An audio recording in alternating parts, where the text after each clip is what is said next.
And welcome back into the conversation. Now we bring in Legal Mind with the insight to help us navigate the recent flood of presidential pardons.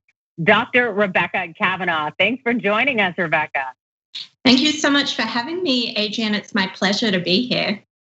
Yes, and it's such a pleasure to have you, especially off of Twitter. Now you are on TYT The Conversation. I'm Jazz. And it's also been pretty crazy right now, especially on social media with the Georgia tapes. You know, the tapes heard around the world of Trump's conversation with Georgia state election officials that really dropped this weekend, where the president's kind of trying to subvert the election results in what appears to be a direct violation of federal and Georgia state law. So while he's been issuing tons of presidential pardons right now, we know that they don't extend to state crimes. And I know the issue of whole federal pardons, self-pardon has been hotly debated. What are your thoughts? Can the president self-pardon? Well, this is definitely the question on everybody's lips, and it's the one question that I do not have a definitive answer for, unfortunately. And this is because it really hasn't ever happened before. No president has tried to pardon themselves, so there's just no precedent. We do have President Nixon, who was pardoned subsequently by President Ford. And before he resigned, he did seek an opinion from the Department of Justice, the Office of Legal Counsel, and they said that no, a president could not pardon himself. So there is that, but there just isn't any jurisprudence on this question. And legal scholars are really divided. So I'm not sure. I do think if the president tries to pardon himself, that is something that will definitely be litigated. I think the best thing that he could do, and I'm not sure, Trump isn't the brightest bulb, is that he could resign and have Pence pardon him. And that would be somewhat akin to what President Ford did. But even if he does that, what President Nixon did. But even if he does that, I'm sure that it's going to be litigated. I'm sure that there will be some attempt to prosecute him, and then that will become a question for the courts. Absolutely. And I love that you say that in large part because, you know, myself also being a lawyer, and I've gotten into it about presidential pardons. I have my own thoughts about it. But by virtue of the fact that you just told it like it is the truth, because I've seen people, these legal analysts go on CNN, NBC, all this stuff, and say definitively one way or the other, when any lawyer worth their salt knows that it's not set in stone. We don't know. So it's super nice just to have a legal mind, and especially you who are just wrapped up with these degrees and a heavy hitter in the criminal world, having been a Brooklyn public defender for 12 years? You are very knowledgeable in the criminal law space. And so something else I'd love to talk about is pardons, a little bit more in terms of the pardons that have actually been given now. So in the recent weeks, we've seen outgoing President Trump pardon his children, Charles Kushner, who's the father of his son-in-law, Michael Flynn, Paul Manafort, like everybody and their mama is getting a pardon. And I'm wondering, should we be concerned about this wave of rash pardons? Yes and no. I mean, anytime there's an abuse of power and corruption in government, it's a problem, right? Like it's always something that we should be concerned about. On the other hand, in the scheme of things, if Paul Manafort gets out of prison early, if Roger Stone doesn't have a criminal record, this is not going to ultimately make that much difference.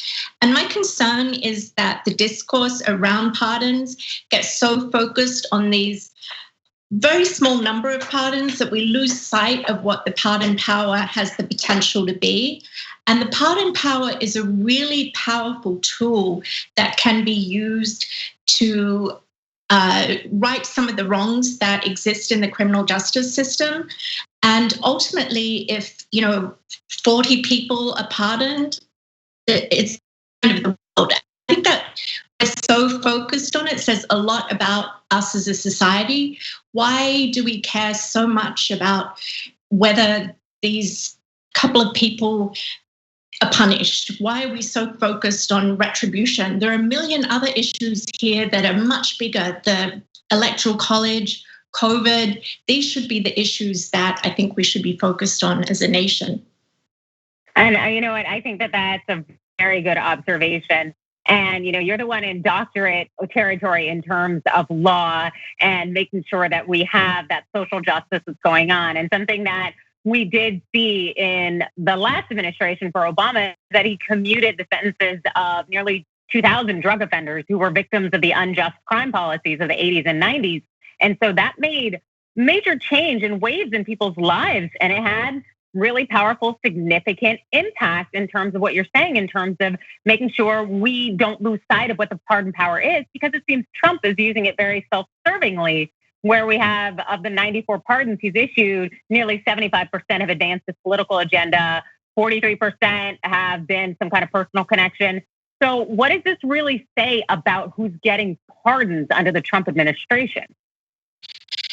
Exactly. I mean, it's really a wider question about society. Who do we think is worthy of redemption, and who are we valuing? I mean, this is Trump not just issuing pardons to his political cronies, it's Trump issuing pardons to a police officer who sicked her dog on an undocumented immigrant, a border agent who shot an undocumented immigrant, a war criminals. These are the people he's pardoning, and yet we have people in prison, Black and brown people, serving sentences for like decades in prison for stealing hedge clippers, for possessing very small amounts of marijuana, even for violent crimes. Why are they not deserving of mercy and forgiveness? It seems that if you're a white person who commits a crime against Black or brown people under Trump, you are worthy of redemption, but not when it's the other way around. Yeah, and that's extremely problematic. That disparity issue, it really also does seem to be appearing in the capital punishment conversation, which has been very active despite this being a lame duck period, where the Trump regime seems to be pushing forward with these death sentences despite questionable verdicts and calls for delay. So how does that sit with you when, as you noted, we look at these pardons here and deciding who gets redemption and who doesn't?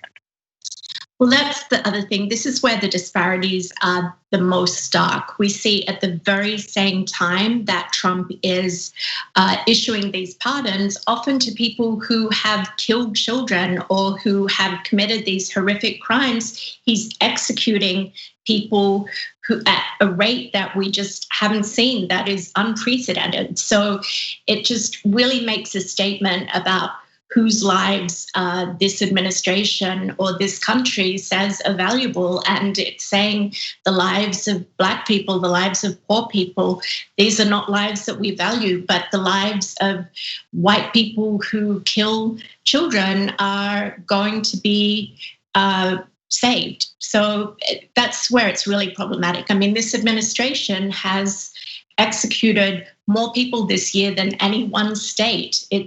This is where the disparity, I think, is the most stark. Absolutely, and just unfortunate. And it really says a lot about our nation, and as well as a lot of other things that are going on right now. And so if you were in control and charge right now, and you could use the pardon power any which way you wanted to, what would you do with it? Well, the first thing I would do, and this is actually something that Obama could have done, is to pardon everyone on death row.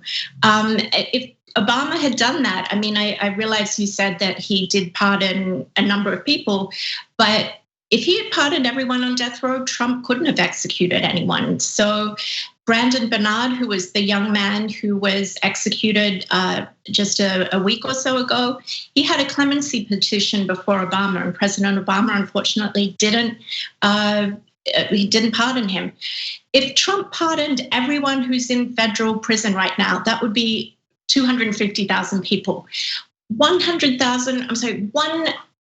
million people in the US right now have a criminal record. That's 1 in 3. There are 2.3 million people incarcerated. So 40 people being pardoned, 100 people being pardoned, even 2,000 being pardoned, that is a drop in the bucket. I would use the pardon powers so liberally to just right. There's so many injustices that have been perpetrated by the system. I really can't say enough about how much can be done with the pardon power that is good. We really need to be talking about how much right that can be done, as opposed to these very small issues about abuses of power. Now, we don't have that much time left, but I wanted to clarify, because I don't know you to be an abolitionist. So are you talking about, in terms of when it comes to everybody in prison, pardoning them or giving them clemency when we're talking about death row? I mean, there are some, I think public safety is a consideration. Obviously, there are some people, I think, who do need to be kept apart from others to protect maybe children and, people who have a propensity for violence, right? But honestly, when people have served more than a very significant amount of time in prison, I just can't see the purpose of holding them for a very long time. So I'm kind of talking like pardoning. Oh, like, right then. Hey, if you're going to go the distance. Yeah. Yeah, hey, stand by it, go for it. The abolitionist movement, it is picking up steam. And so if people want to get more of your hot takes with, I know, Colin Kaepernick and everybody and their mama follows you on Twitter, where can they find you? So my Twitter handle is Dr. RJ Kavanagh, at Dr. RJ Kavanagh. Yeah. Fantastic. And that's Kavanagh with no U, unlike that Supreme Court justice we will not mention. Fantastic. Thanks for joining us. Thank you so much for having me, Adrienne. Thanks for watching The Young Turks. Really appreciate it. Another way to show support is through YouTube memberships. You'll get to interact with us more. There's live chat emojis, badges. You've got emojis of me, Anna, John, JR. So those are super fun. But you also get playback of our exclusive member-only shows and specials right after they air. So all of that, all you gotta do is click that join button right underneath the video. Thank you.